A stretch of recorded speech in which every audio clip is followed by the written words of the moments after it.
Today we're gonna talk about New Zealand cargo insurance costs and 3 little known issues you must avoid. And we're starting right now. Welcome to the show for business owners, proudly brought to you by easyfreight.co.nz. If you want to learn more about other business tips, then subscribe to this channel. My name is Max, and you can ask me any additional questions down in the comments below.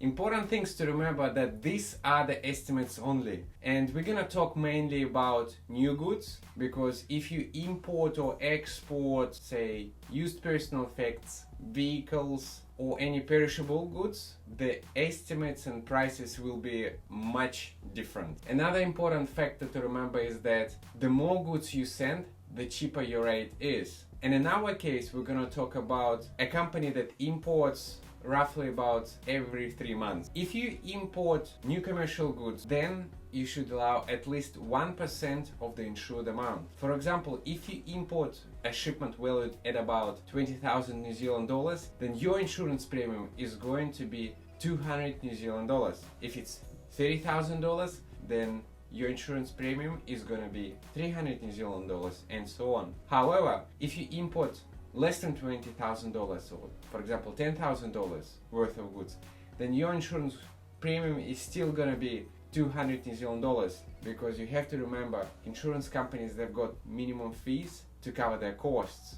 In saying that, if you become a regular importer and would start importing every month, instead of paying $200 every month and over a year 2,400 New Zealand dollars, you may be able to negotiate a cheaper rate and save yourself in the long term many thousands of dollars. I've just explained you briefly how much does it cost to buy New Zealand cargo insurance. Roughly, it's going to be 1% of the insured amount, and the best industry practice is to use the cost of the goods, add all your shipping fees, and then add another 10%.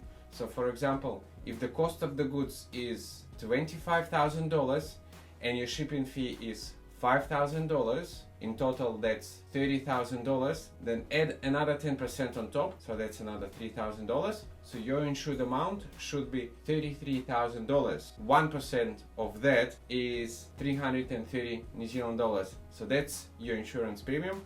Expect to pay around 330 New Zealand dollars to insure $33,000 worth of goods. The first mistake that a lot of importers do is that they get insurance from the overseas company, or they get the insurance from the supplier. While this is better than nothing, this is not ideal, because your supplier actually is trying to help you, and they're giving you at least something, and you have a choice to buy it or not. But this is not the best insurance company that you can get. For example, if there is an insurance claim and something does happen and you have to get your money back as soon as possible, imagine how it's gonna play out for you. In many cases, this company, the insurance company, is based overseas, and you'd have to call them after hours. Very inconvenient for you. Another thing is that there could be a language barrier. For example, if they're based somewhere in Asia, and it may not be the most easiest way for you to communicate. Having an insurance company based overseas also gives you less control, because a lot of insurance companies, they are governed by the New Zealand law, and you have a lot better protection when you use an insurance company based in New Zealand. In many cases, if worst comes to worst and you cannot come to some agreement with the insurance company, you would be able to visit their office, have an in-person meeting. If you don't understand something, they can meet you and explain you. Especially remember, if you import something very valuable, if you got a full container and the cost of the goods could be $30,000, $50,000, or $100,000, even though if you've purchased an insurance from a reputable company somewhere in Europe, you still could have some struggles getting full details or fast replies, or getting on the phone and having a chat with a real human. Whereas if you do it in New Zealand, it's gonna be a lot more efficient for you, in my experience. The second common mistake is that your insurance policy may actually not be activated, or some of the details do not meet the requirements that you had in the first place. So how could this happen? If you imagine your shipment being arranged, say from somewhere from overseas to New Zealand, and you've emailed all the instructions to your insurance broker, they could have even emailed you back the insurance certificate. But there could be a human error, computer error, where this policy may not actually been activated. So to avoid this, if I were you, I would send one quick email to this insurance company with a copy of the insurance certificate, asking them to confirm in writing whether this insurance certificate has been activated and is it done in the benefit of your company or the company that you specified. Another thing to remember is that even though you have emailed all the instructions to the broker how you want this insurance certificate to work and what kind of goods you want to cover, you still have to check the final document to make sure that on the document it shows everything that you wanted. Some of the common mistakes on the insurance document, there could be wrong currency, or the insured amount is less than what you wanted. Another thing that could be wrong on the documents is the declared description of the goods. For example, you have some fragile items, but the insurance certificate says only non-fragile items. So if you've got something damaged, broken, and it turned out to be glass or something fragile, the insurance company unfortunately has a way out, because you paid less for something that is not fragile, but you've got something that is fragile and it is a higher risk.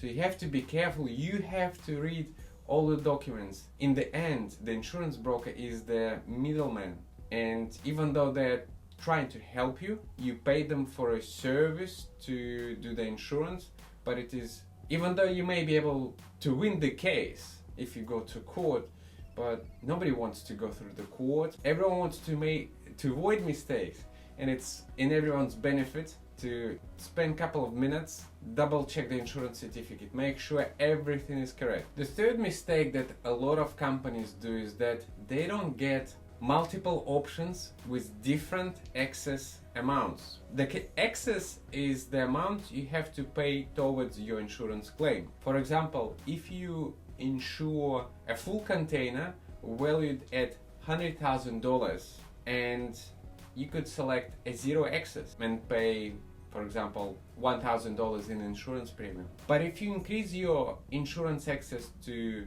for example, $2,000, your insurance premium could drop to $500. So it's half. And if you do it on a regular basis, over long term, you could save yourself thousands of dollars. In any case, it doesn't cost you to ask for all three options. You could have different excess amounts, and you can select the ones that you're comfortable with. In my situation, if it would be my shipment, I would select the highest possible excess that my business can afford, because the chances that something happens and you have a big loss is very little. So, but it's a good thing to have insurance. It's a peace of mind, and if you increase your excess, you can lower your costs by quite a bit. I would give you a bonus tip.